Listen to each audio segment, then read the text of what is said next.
Pembimbing haji itu haji setiap tahun. Ada ibadah seumur hidup sekali. Contohnya akikah. Akikah itu ibadah seumur hidup sekali. Contoh yang lain? Sunat ya. Itu berapa kali? Seumur hidup sekali. Nah, ibadah seperti ini disyariatkan untuk dilakukan sekali. Sudah selesai. Akikah tidak perlu berulang kali. Kemudian ada ibadah setahun sekali. Contohnya puasa Ramadan, haji, kemudian sholat Id, itu setahun sekali. Ada ibadah sebulan sekali. Contohnya puasa Ayyamul Bid. Ada ibadah pekanan, contohnya Jumatan. Ada ibadah harian seperti sholat 5 waktu. Nah, lakukanlah ibadah sesuai dengan posisi waktunya. Jangan sampai ibadah harian dilakukan tahunan. Gak pernah sholat kecuali pas sholat Id saja. Nah, yang seharusnya harian dilakukan tahunan. Ada yang seharusnya harian dilakukan pekanan. Ratau sholat kecuali pas Jumatan. Ini salah. Sebaliknya ada ibadah yang seharusnya dilakukan tahunan, dilakukan bulanan. Zakat itu ibadah tahunan, Pak. Makanya termasuk kurang tepat kalau zakat itu dibayar bulanan. Sebab zakat itu bukan ibadah bulanan, tapi ibadah tahunan. Dan seterusnya. Kurban itu yang tepat adalah ibadah tahunan, bukan ibadah seumur hidup sekali. Maka pelaksanaan kurban dilakukan setiap tahun. Sehingga tahun ini sudah kurban, tahun depan kurban lagi, dan demikian seterusnya. Baik, selanjutnya yang kedua. Tadi kita telah menyampaikan bahwa ibadah kurban ini ibadah maliyah, maka dia menjadi tugas bagi orang yang mampu secara harta. Seperti apa batasan orang yang mampu itu? Ketika dia punya dana yang cukup untuk membeli hewan kurban dan itu tidak mengganggu dapurnya. Artinya kalau tabungan dia dipakai untuk beli hewan kurban tidak sampai membuat dia kelaparan. Ada satu hadis Nabi SAW riwayat Ahmad di mana beliau bersabda, "Man kana lahu sa'atun wa lam yudhi fala yaqrabanna musallana." Siapa yang punya kelonggaran harta tapi dia tidak berkorban, enggak usah dekat-dekat dengan tempat sholat kami. Tambah seneng orang tahu sholat. Apa yang bisa Anda bayangkan kalau ada orang itu butuh orang tuanya, kemudian di saat dia pulang diusir sama orang tuanya. Nek awakmu koyong ini wis rasa muleh. Kira-kira sebagai anak gimana, Pak? Seneng atau sedih? Hah? Sedih, kenapa? Dia punya harapan untuk bisa ketemu orang tuanya. Ada anak misalnya, ratau muleh, Pak, jarang pulang dia. Akhirnya bapaknya ngasih ultimatum. Kalau hari ini kamu gak pulang, gak usah pulang selamanya. Kira-kira tambah seneng atau sedih? Habis ratau muleh ya sisan. Bagi anak yang masih mengharapkan rahmat dan kasih sayang orang tuanya, dia ingin pulang. Ketika ada ultimatum seperti itu, dia akan sedih. Nah, hadis itu gambarnya seperti ini. Sehingga ketika Nabi SAW mengatakan, siapa yang punya kelonggaran rizki, tapi dia nggak mau korban, wes ora usah dekat-dekat dengan masjid. Nah, gandeng ratau ning masjid ya, kira-kira tambah seneng tambah senep. Harusnya normalnya sedih dia. Kenapa? Wah, saya diusir oleh Rasulullah Sallallahu Alaihi Wasallam dari tempat rumah kaum muslimin, yaitu masjid. Sehingga ini jadikan dalil oleh sebagian ulama bahwa bagi orang yang mampu untuk berkorban, jangan sampai meninggalkan korban. Nah, sekarang kita akan lihat ukuran mampu. Pertama lihat ini dulu, korban itu ibadah sekeluarga. Sekeluarga itu dalam arti begini, Pak. Cukup kepala keluarga atau siapa yang punya kemampuan di situ, kurban dengan 1 ekor atau 1/7 bagian untuk sapi, maka pahalanya meliputi seluruh anggota keluarganya. Sebagaimana kata Abu Ayyub Al-Ansari ketika beliau ditanya oleh Atha bin Yasar, "Kaifa kanat ad-dhuhaya ala ahdi Rasulillah sallallahu alaihi wasallam?" Bagaimana praktek kurban di masa Rasulullah sallallahu alaihi wasallam? Kata Abu Ayyub, "Kana ar-rajulu yudhi bisyati anhu wa an ahli baitihi." Dulu orang itu berkorban dengan seekor hewan atas nama dirinya dan seluruh anggota keluarganya. Atas nama dirinya dan seluruh anggota keluarganya. Fayaquluna wa yut'imun. Mereka makan dan mereka berikan kepada orang lain. Sehingga bukan Ini kurban atas nama bapak, ini atas nama ibu, besok atas nama anak pertama, besok atas nama anak kedua. Bukan seperti itu. Tapi siapa yang punya uang, dia berkorban atas nama dirinya dan seluruh anggota keluarganya. Anggota keluarga meliputi siapa? Istri atau suami, anak, orang tua, dan orang yang punya hubungan wajib kita nafkahi. Mereka semuanya adalah lingkaran anggota keluarga kita. Baik. Nah, dari sini kita bisa sedikit ngoreksi ya, praktek di masyarakat. Jadi masyarakat kita punya pemahaman kurban itu seperti akikah. Tahun ini kurban bapak, tahun depan kurban atas nama ibu, tahun depan lagi kurban atas nama anak pertama, atas nama anak kedua. Sudah? Ketika dalam keluarga itu cuma ada 5 anggota, bapak, ibu, 3 anak, maka orang tua cuma kurban selama 5 tahun, satu sudah. Setelah itu nggak kurban lagi. Bukan kayak gitu. Yang betul, siapa yang punya uang untuk menyembelih kurban, baik suaminya atau istrinya atau anaknya, dia membeli seekor hewan, kemudian dia berkorban atas nama dirinya dan seluruh anggota keluarganya. Lebih dari 1 boleh nggak Pak? Boleh. Nyembelih 2, nyembelih 3 silahkan. Tapi atas nama siapa yang beli itu dan seluruh anggota keluarga. Demikian praktek yang dilakukan oleh para sahabat. Nah, batasan keluarga yang boleh dilibatkan dalam kurban, siapa saja? Imam Al-Baji, ini ulama Malikiyah, yajuzu lil insani ayyudhhiya an nafsihi wa an ahli baitihi. Seseorang boleh berkorban atas nama dirinya dan anggota keluarganya. Bisyatil wahidah, dengan seekor kambing. Yakni bi ahli baitihi ahla nafaqatihi. Yang dimaksud dengan ahlul bait di situ adalah orang yang wajib diberi nafkah. Nah, orang yang wajib diberi nafkah dalam keluarga itu ada 2 jalur yang disebut oleh para ulama dengan jalur usul dan jalur furu'. Jalur usul dan jalur furu'. Usul itu ortu ke atas, furu' itu anak ke bawah. Gini. Sehingga siapa yang wajib kita nafkahi dalam anggota keluarga kita yang inti itu ada 5 yang wajib kita nafkahi. 1, diri kita sendiri. 2, istri. 3, anak. 4, bapak. 5, ibu.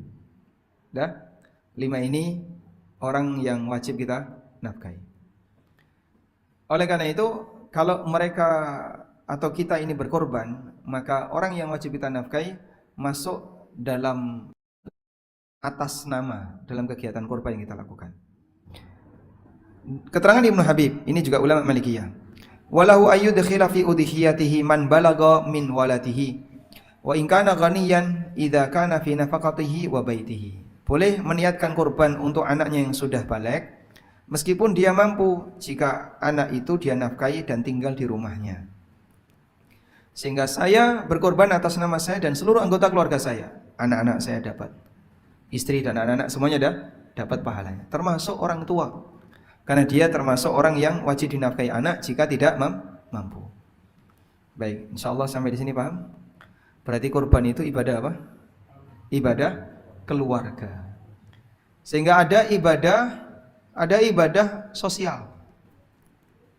Satu orang melakukannya, yang lain nggak usah ikut-ikutan. Sudah selesai diwakili satu orang ini. Contohnya apa? Adzan. Ya. Di masjid ini yang adzan berapa orang, Pak? Ya, 1. Yang lain ikut adzan nggak? Ayo kita bareng-bareng adzan. Wah, jadi marah karuan, Pak. Sehingga cukup 1 mewakili sak kampung. Ada ibadah keluarga. 1 orang beribadah atas nama dirinya dan seluruh anggota keluarganya. Contohnya kurban. Ada ibadah pribadi yang tidak bisa diwakilkan ke orang lain. Sholat misalnya.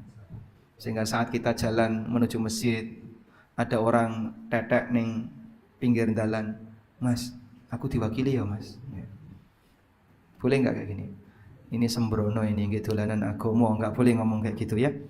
Karena yang namanya ibadah salat, zikir dan seterusnya tidak bisa diwakilkan. Baik, selanjutnya dari keterangan tadi berarti sekarang kita bisa simpulkan, idealnya jumlah kurban di masyarakat itu sama dengan jumlah kakak muslim yang mampu. Idealnya seperti itu. Sehingga kalau misalnya Masjid Firdausil A'la, jumlah kakak yang tercover masjid ini berapa, Pak? Masyarakat yang dia menjadi jamaah masjid ini baik yang tetap maupun yang variatif itu berapa? Hah? Ya enggak apa-apa. Misalnya kita hitung totalnya berapa? Ada 200? Enggak sampai? Hah? Cuman 2 saf. Itu yang tetap dan variatif. 2 saf misalnya. 2 saf itu kira-kira berapa kakak? 50 kakak? Hah? Anggaplah 50 kakak. Mungkin ada masjid yang lain. Jadi RT sana ikut masjid sana, Pak. Yang RT sana ikut masjid sana. Yang RT sini, masjid ini mengcover kurang lebih 50 kakak. Kalau misalnya ada asumsikan 50 kakak itu semuanya mampu, berarti seharusnya kurbannya ada 50 paket. Misalnya ada kambing, ada sapi, ya sepertujuhnya ada sekian, kemudian kambing sekian. Idealnya begitu. Baik, nah sekarang ukuran mampunya kayak apa? Coba kita lihat di sini. Saya akan bahas kurban minimalis. Masya Allah. Jadi nilai minimal di mana sah bisa dipakai kurban. Pertama, hewan kurban itu tidak harus jantan, boleh betina. Ummu Kurzin meriwayatkan bahwa Rasulullah SAW bersabda, menjelaskan tentang akikah. Anil gulami syatani wa anil jariyati syatun. Akikah untuk anak laki-laki 2 kambing, anak perempuan 1 kambing. La yadurukum dzukranan kunna au inatha. Enggak jadi masalah mau jantan maupun betina. Nah, aturan akikah ini sama seperti kurban. Sebagaimana keterangan Asy-Syirazi, beliau menyebutkan jika boleh menggunakan hewan betina untuk akikah, maka boleh juga menggunakan hewan betina untuk kurban. Baik, berarti catat dulu, kurban boleh hewan betina. Betina sama jantan mahal mana? Nah, jantan ya. Baik, lanjut. Untuk domba boleh usia 6 bulan. Ummu Bilal meriwayatkan bahwa Rasulullah SAW bersabda, "Dhahu bil jada' min ad-dha'ni fa innahu jaizun." Berkorbanlah dengan domba jada'ah karena domba jada'ah itu boleh. Domba jada'ah menurut ahli bahasa bisa yang berusia 1 tahun. Ada juga yang berpendapat genap 6 bulan. Sehingga kalau kita mengambil pendapat yang kedua ini, bahwa domba jada'ah itu boleh domba 6 bulan, maka dia lebih mudah ya. Nah, sekarang Bapak bisa ngukur ya. Kira-kira harga berapa ya? Kambing jenisnya domba usia 6 bulan betina. Nah, ini kira-kira berapa dolar? Kira-kira berapa rupiah, Pak? 1 juta? Nggak dapat? 1,5? 1,5 udah gede itu ya. Untuk betina lah ya, anggaplah 1,5 juta. Baik, nyun sewu Pak, nabung 1,5 setahun berat napa ringan Pak? Hah? Harusnya? Harusnya ringan, harusnya. Teorinya ringan. Tapi nyatanya untuk hanya menyiapkan uang 1,5 juta dalam waktu setahun, banyak orang yang tidak mau menabung. Sehingga mohon maaf misalnya nyun sewu nggih, nek ngudut niku mampu. Baik, kalau kita hitung ya, dengan tabungan udut, insyaallah. Loh, ini saya setuju karena banyak orang beralasan, wah saya nggak mampu kurban, nggak mampu kurban, tapi dia mampu ngudut. Udut paling murah berapa? 20.000. 20.000 kali sehari berapa kali? 1 aja lah ya. Kali 30 kali 12 berapa? Ya, 7,2 juta. Cuman diminta misalnya, coba Pak sisihkan 1,5. 1,5 itu berarti jenengan prei ngudut ya, seminggu 2 kali. 20.000 per atau 40.000 per pekan. Siap dia, sanggup untuk 1,5 juta. Kayak gitu kok ngomong tidak mampu. Karena kadang orang belani sesuatu yang tidak penting dalam hidupnya untuk meninggalkan sesuatu yang lebih penting. Sehingga mohon maaf misalnya, ibu-ibu nggak ada arisan buatan? Nggak ada. Nggak ada atau nggak ada? Ada, ya, ada arisan ya. Masya Allah. Bedol berapa? Tergantung kendaraannya ya. Jadi pada posisi ketika Anda masih punya kemampuan untuk bayar arisan, Bapak masih punya kemampuan untuk belanja yang tidak penting, misalnya masih bisa jajan dan seterusnya, seharusnya kurban itu jangan sampai ngaku tidak bisa. Malulah kita untuk mengatakan tidak bisa, padahal sebenarnya Allah tahu saat temennya awakmu itu mampu. Sesungguhnya kamu itu mampu. Maka jangan merasa tidak mampu. Coba tolong diperjuangkan ya. Baik, oleh karena itu teman-teman yang barangkali sudah berkeluarga dan pengen melestarikan ibadah kurban ini, kalau bisa tiap tahun direncanakan saya harus selalu mampu kurban. Jadi minimal sediakan uang kurang lebih 1,5 juta untuk pengadaan domba betina 6 bulan. Wah, tapi nanti kalau dikorbankan izin Pak. Saya pernah kurban betina ya. Terus saya minta kepada panitia, Pak biar nanti saya sendiri yang nyembelih, tak tangani sendiri. Akhirnya saya sembelih sendiri, kemudian saya kuliti sendiri. Ada orang yang ikut bantu, dia nguliti. Terus diiris, kok lundungnya rano ya Mas? Lundungnya rano ning dito Mas iki Mas. Goleki dia. Aku meneng ae. Belakangan dia baru tahu, oh, wedok. Belakangan dia tahu. Lah, saya waktu itu udahlah, pokoknya yang penting kurban, mampunya beli betina, beli betina. Akhirnya kita belikan kambing betina dengan harga yang relatif lebih murah. Baik. Selanjutnya kita kembali ke aturan kurban. Berikutnya kita perlu pahami bahwa kurban itu untuk takwa. Maka tolong tahap pertama dalam kurban, bersihkan semua semangat riak, pamer, sum'ah, dan ingin menampakkan kehebatan ketika kurban. Wedhusku gede dhewe, sapiku apik dhewe, larang dhewe, itu semuanya tolong dibersihkan. Apa gunanya kalau orang kurban tapi hanya niatnya pamer? Sehingga dia ketika kurban memang besar sendiri, cuman muncul kebanggaan dalam dirinya.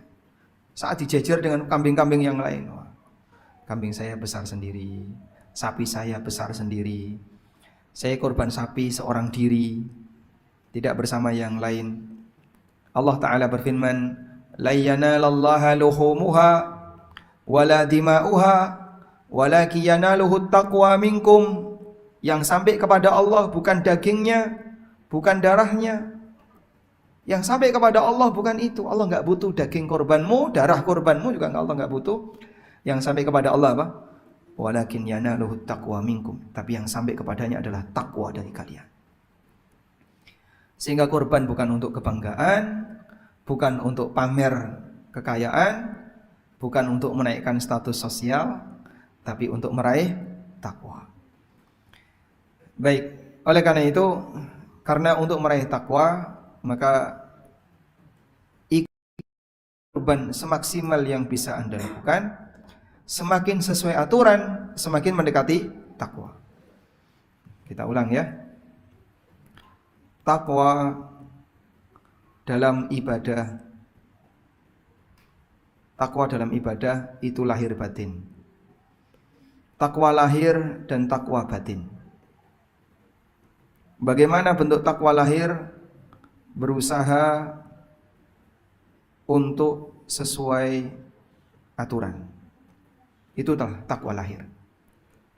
Sehingga Bapak sholat dengan semangat takwa, berarti ketika Anda sholat, Anda tanamkan gimana caranya agar sholat yang kita kerjakan sesuai dengan panduan. Itu takwa lahir. Takwa batin berkaitan kualitas niat dan ikhlas. Sehingga ketika orang itu semakin ikhlas dalam ibadah, maka dia semakin bertakwa. Nah, ini penting untuk ditanamkan bagi semua orang yang beribadah. Kurban juga sama. Takwa lahir dalam kurban berarti kurban sesuai aturan. Takwa batinnya adalah menanamkan semangat ikhlas, kualitas niat dijaga ketika melakukan kegiatan kurban. Allah Subhanahu wa taala berfirman dalam Al-Qur'an, "Alladzi khalaqal mauta wal hayata liyabluwakum ayyukum ahsanu amala." Dialah zat yang menciptakan kematian dan kehidupan untuk menguji kalian. Siapa di antara kalian ahsanu amala, yang paling baik amalnya. Bagaimana bentuk yang paling baik amalnya? Kata para ulama, ai akhlasuhu wa aswabuhu. Yang paling baik amalnya adalah yang paling ikhlas dan yang paling sesuai panduan. Makanya untuk kegiatan kurban, pastikan dua hal ini. Jaga kualitas niat, jaga kualitas niat. Yang kedua, ikuti panduan yang ada. Sehingga waspada dengan bagian yang bisa merusak keabsahan dan seterusnya. Sekarang coba kita lihat. Nah, dalam kajian tentang masalah panduan kurban, ada 3 unsur utama. Pertama adalah aturan memilih hewan. Yang kedua, aturan saat menyembelih. Dan yang ketiga, aturan pemanfaatan. Baik, untuk aturan memilih hewan ini berkaitan dengan kurban. Aturan menyembelih ini berkaitan dengan proses kurban. Aturan pemanfaatan berarti pasca kurban. Semua ini ada aturannya. Baik, sekarang kita menuju aturan memilih hewan. Nah, ada kriteria jenis, usia, bebas cacat. Kita baca sekilas saja. Untuk jenis, kriteria hewan kurban adalah bahimatul an'am. Dan makna bahimatul an'am, onta, sapi, dan kambing dengan semua variannya. Contoh, kambing ada berapa varian? Kambing ada berapa varian? Ada gembel, domba, sama kambing Jowo, ya, gitu ya. Jadi Sunda nggak ada ya. Taib. Kita kenal aneka varian kambing dengan seluruh turunannya. Ada kambing jenis A, kambing jenis B. Selama itu kambing boleh dipakai kurban. Kambing mini boleh nggak Pak dipakai kurban? Kambing mini itu kambing mana itu Pak? Hah? Yang kecil itu. Apa? Daerah mana itu? Brazil ya? Ada kambing mini, boleh nggak Pak dipakai kurban? Ya kalau dia memenuhi syarat, misalnya sudah memenuhi usia, kemudian pun mini, boleh dipakai kurban. Baik, kurban kebu boleh nggak? Kerbau? Boleh, karena sejenis dengan sapi. Ada pertanyaan, kalau pakai anoa boleh nggak Pak? Kelarangan Mas. Kalau kuda nggak sah, karena kuda bukan bahimatul an'am, dia tidak sejenis dengan sapi. Lama boleh dipakai? Boleh, karena dia sejenis dengan onta. Tahu lama? Lama. Hah? Gambarnya kayak gini. Hewan lama. Nah, dia mirip seperti onta tapi lebih kecil. Nah, ini lama ya. Ada banyak ragam yang sejenis dengan lama. Nah, kayak gini boleh dipakai untuk korban. Dan ini kalau nggak salah adanya di mana? Argentina. Hah? Wallahu a'lam. Podo-podo ratau rono. Bahimatul an'am saja ya. Selanjutnya mengenai usia. Mengenai usia, Rasulullah sallallahu alaihi wasallam pernah bersabda, "La tadhbahu illa musinnah, illa ayyasura alaikum fatadhbahu jada'atan minad dha'ni." Janganlah kalian menyembelih kecuali hewan musinnah, hewan musinnah. Kecuali kalau kalian sulit untuk mendapatkan hewan musinnah, sembelihlah jadza'ah domba. Jadi hewan itu dari usianya dalam bahasa orang Arab beda-beda. Ada hewan jadza'ah, nah kakaknya jadza'ah itu namanya musinnah. Kakaknya jadza'ah namanya musinnah. Nah, musinnah untuk masing-masing binatang itu beda-beda. Ini rinciannya, Pak. Musing ke atas. Sapi 2 tahun ke atas. Onta 5 tahun. Musinnah ini orang nyebutnya powel. Kalau pakai bahasa Jawa Timur, pupak. Orang acuannya apa, Pak? Itu, Pak. Giginya atau umurnya? Yang benar umurnya. Yang benar apa? Umurnya. Sehingga tidak perlu ditetel untune. Mohon maaf, sebagian penjual sapi itu sengaja menanggalkan gigi sapi dengan tujuan apa? Agar memenuhi kriteria korban. Kalau sampai belum genap 2 tahun, ya yang tanggung resiko si penjual. Makanya orang yang merawati sapi punya tanggung jawab. Ini sapi bapak mau dijual untuk korban, maka bapak harus pastikan bahwa sapi ini sudah berusia 2 tahun ke atas. Penjual yang tahu atau pemilik yang tahu. Sehingga dia punya tanggung jawab untuk memastikan bahwa hewannya sudah genap untuk syarat usia korban. Baik, insya Allah cukup ya mengenai usia. Berikutnya tentang cacat hewan korban. Cacat hewan korban ada 3 jenis, 3 macam. Pertama, cacat yang menyebabkan tidak sah untuk dikorbankan. Dan itu cuma 4 atau yang lebih parah dari 4 ini. Kenapa kok 4, Pak? Karena Rasulullah SAW yang menyebutkannya. Beliau bersabda, arba'atun la yajziyanna, sambil berisyarat dengan tangan. Beliau berisyarat dengan tangannya. Arba'atun la yajziyanna, ada 4 jenis cacat yang tidak sah. Lalu beliau sebutkan, al-awra al-bayyin awruha, yang buta sebelah dan jelas butanya. Buta dan jelas butanya. Pertanyaannya, jelas menurut siapa? Jelas menurut kambing, menurut hewan, atau jelas menurut orangnya? Hah? Menurut dokter hewan. Kalau nggak ada dokter hewan, beribun? Hah? Jelas menurut orangnya, ya. Jelas menurut apa? Orangnya. Misalnya, Pak, ada kambing, fisik matanya sehat, kelihatan sehat, nggak ada masalah, tapi saraf di dalamnya putus, sehingga dia sebenarnya buta, cuman matanya tidak rusak. Nah, kambing ditakoni kan orang ngerti. Maka mungkin orang yang memiliki kambing ini nggak tahu kalau ini buta sebelah. Sah nggak dipakai korban? Sah, ketika orangnya tidak tahu.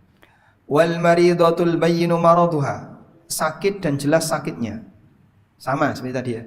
Sakit dan jelas sakitnya menurut orangnya. Sehingga kalau ada kambing yang sakit tapi nggak jelas, kambing ini normal, nggak ada masalah, sebelum disembelih nggak ada masalah, padahal kambingnya merasa aku kijane yang greges sih, tapi kok wong orang ngerti gitu.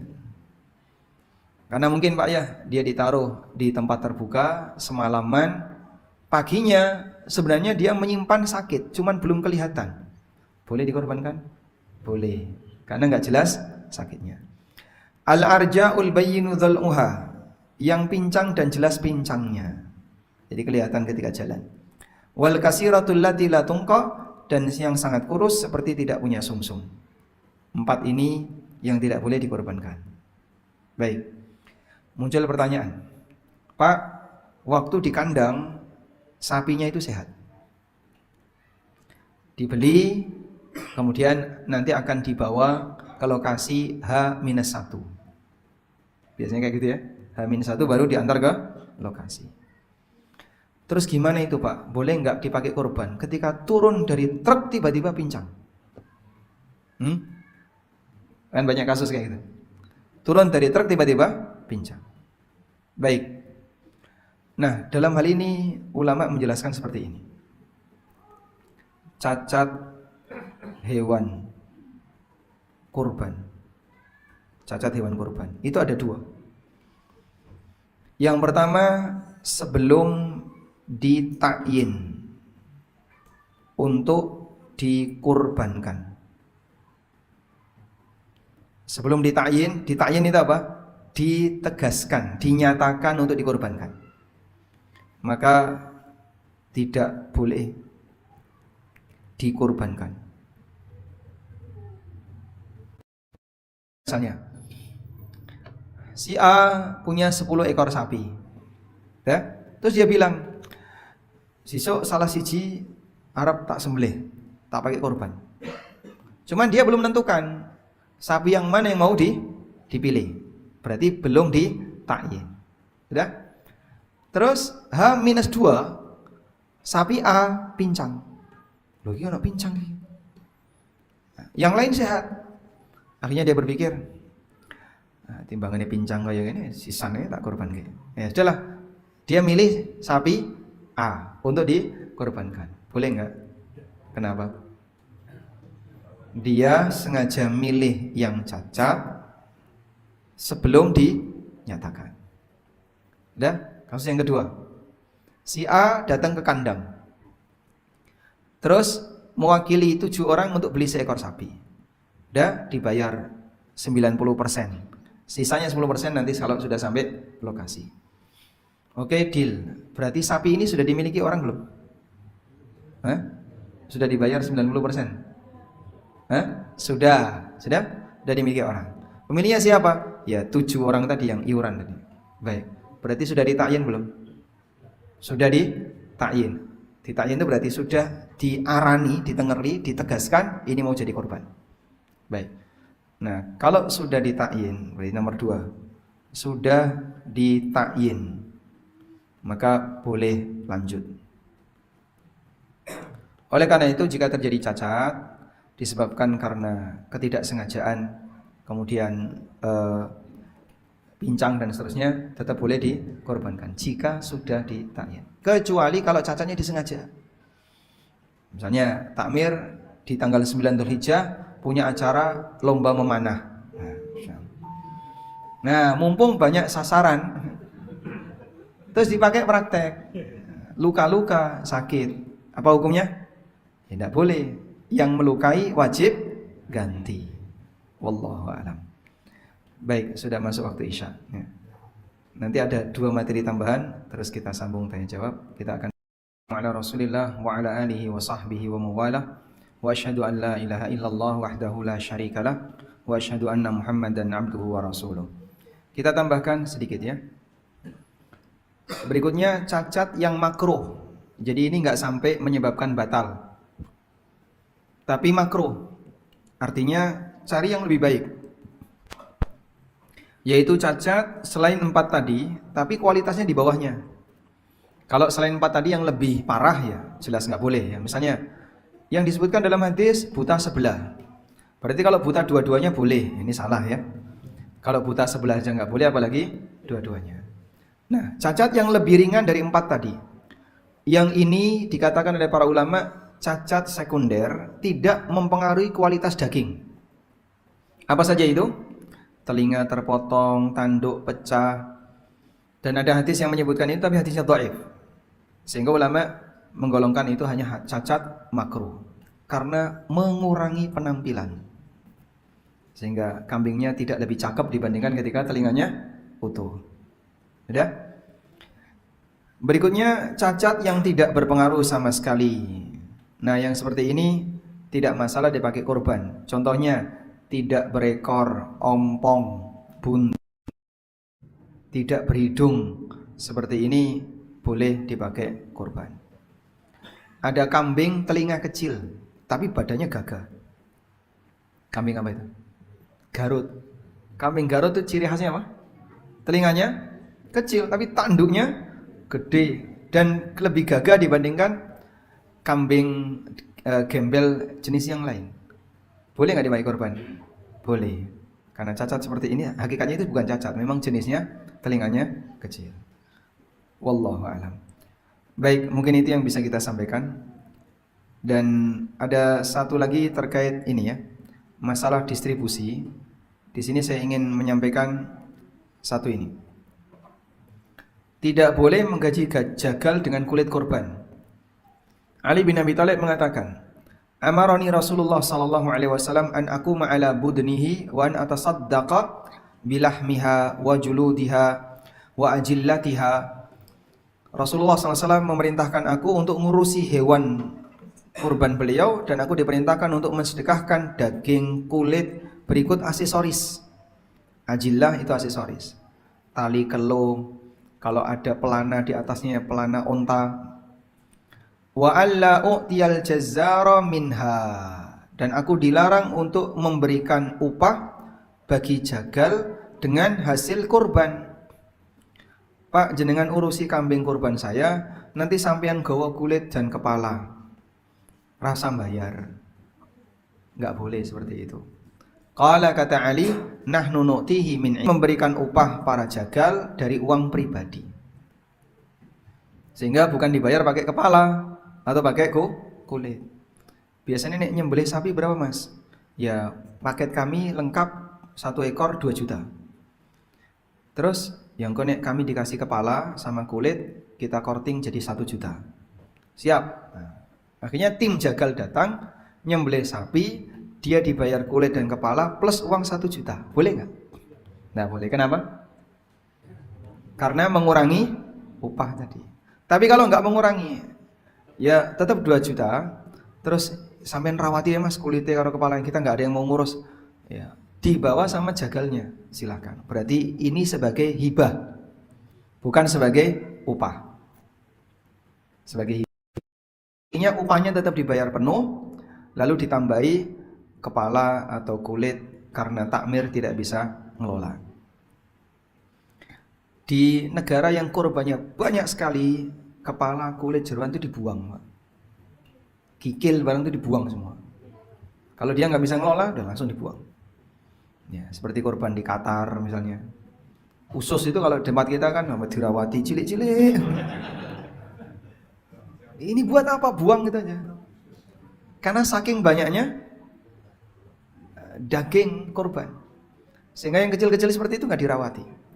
Baik. Selanjutnya, menjual kulit hewan korban. Rasulullah sallallahu alaihi wasallam berikan ancaman, man ba'a jilda udhiyatihi fala udhiyata lahu. Siapa yang menjual kulit korbannya maka tidak ada korban baginya. Bahkan sampai sebagian ulama seperti Imam An-Nawawi, kalau ada orang mendapatkan kulit hewan korbannya, misalnya dia ngambil kulit kambingnya terus disamak, setelah itu dijadikan tas, terus dijual, itu tidak boleh.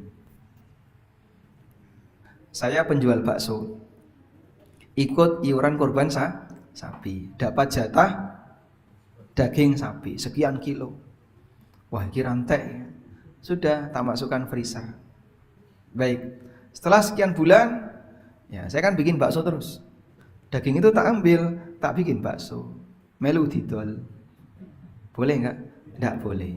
Karena kamu berarti menjual jatah korban, kalau menjual bagian dari korban yang kamu lakukan. Itu bisa membatalkan korban. Wallahu a'lam. Walhamdulillahirabbil alamin. Demikian yang bisa kita bahas. Semoga kajian ini bermanfaat. Wassallallahu ala nabiyyina Muhammadin wa ala alihi wa sahbihi wasallam.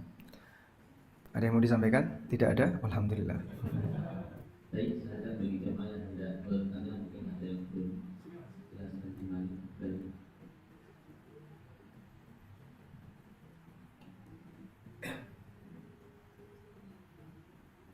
Assalamualaikum warahmatullahi wabarakatuh. Waalaikumsalam warahmatullahi wabarakatuh.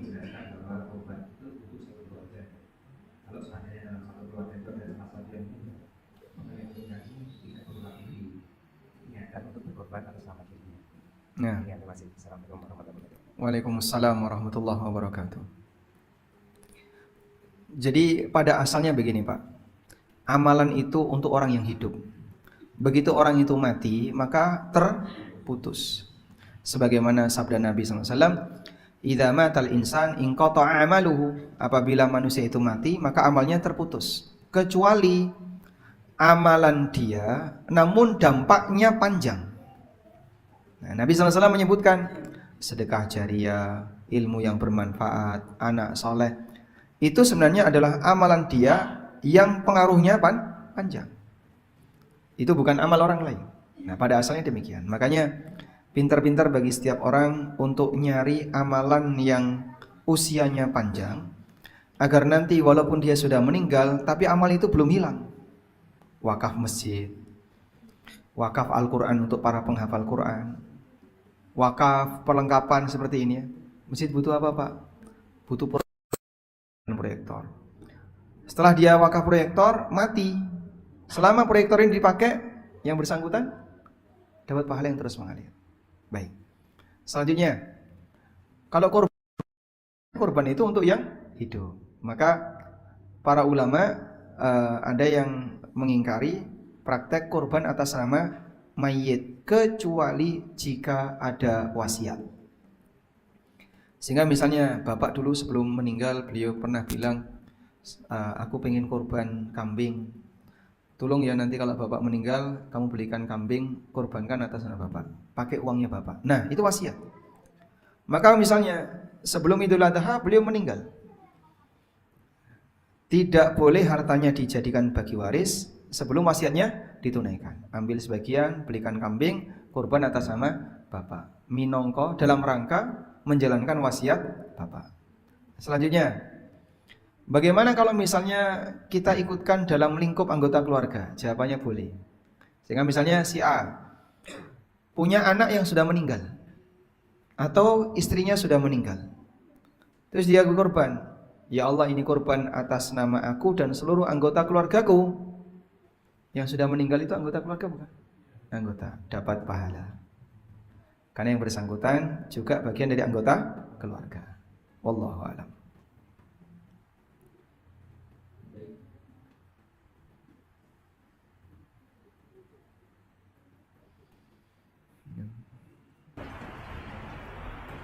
Assalamualaikum warahmatullahi wabarakatuh. Afan Ustaz mau nanya, ini berkenaan masalah kalau misalkan sebagai seorang panitia kurban, kulit sapinya itu sudah diberikan kepada yang berhak menerima. Kulitnya diberikan ke yang berhak menerima. Nah, cuman itu dibagi-bagi, tidak diberikan kepada seseorang. Setelah dibagikan kepada berapa orang, ini jatahnya buat kamu, buat kamu, buat kamu, buat kamu. Nah setelah diakatkan seperti itu, apakah boleh tetap dijual? Nanti uangnya diambil sama yang menerima tadi. Baik. Nah, Assalamualaikum. Waalaikumsalam warahmatullahi wabarakatuh. Karena sudah diserahkan ke orang lain, dikasihkan ke orang lain, berarti sudah pindah hak milik. Dan ini boleh. Oleh karena itu selanjutnya terserah penerima. Kalau dia mau menjual kulit itu, berarti nanti hasil penjualannya menjadi hak penerima. Baik. Dan insya Allah seperti yang Bapak sampaikan tadi, sudah menjadi solusi yang tepat. Sehingga misalnya di sini ada 10 kulit sapi dan 30 kulit kambing. Baik, kumpulkan orang yang tidak mampu di sini. Ada 10 orang tidak mampu. Nah, mereka dipanggil, diundang, lalu diberitahu. Ini ada 10 kulit sapi, 30 kulit kambing, dan ini dimiliki kalian semua, 10 orang. Baik, selanjutnya monggo rembukan. Apakah mau dijual atau tidak? Saya yakin kalau orang zaman sekarang kan solusinya cuma satu ya. Ya wis, kita jual. Baik, jual kalau langsung wakil takmir jualkan ke tengkulak. Udah, selesai. Dapat uang berapa dibagi 10 orang tadi. Cukup praktis dan dengan demikian masalah kulit sudah tidak perlu diperdebatkan. Meskipun di sebagian masjid kadang masih banyak yang agak sulit untuk memiliki prinsip agar jangan menjual kulit, apalagi nyuwun sewu Pak. Kulit dikumpulno, dijual, dapat duit, dipakai beli kambing. Lah kambing ini korbannya siapa? Jadi korbannya siapa itu? Yo korbannya kulit-kulit tadi. Yo lucu toh Mas. Rano ceritanya seperti itu. Wallahu a'lam. Penjawab? Nggih, monggo. Yang untuk katanya korban satu itu untuk satu keluarga. Bagaimana kalau satu itu maksudnya satu ekor sapi atau sepertujuh? Satu paket. Berarti satu ekor sapi berarti Ustaz ya? Satu paket sepertujuh sapi.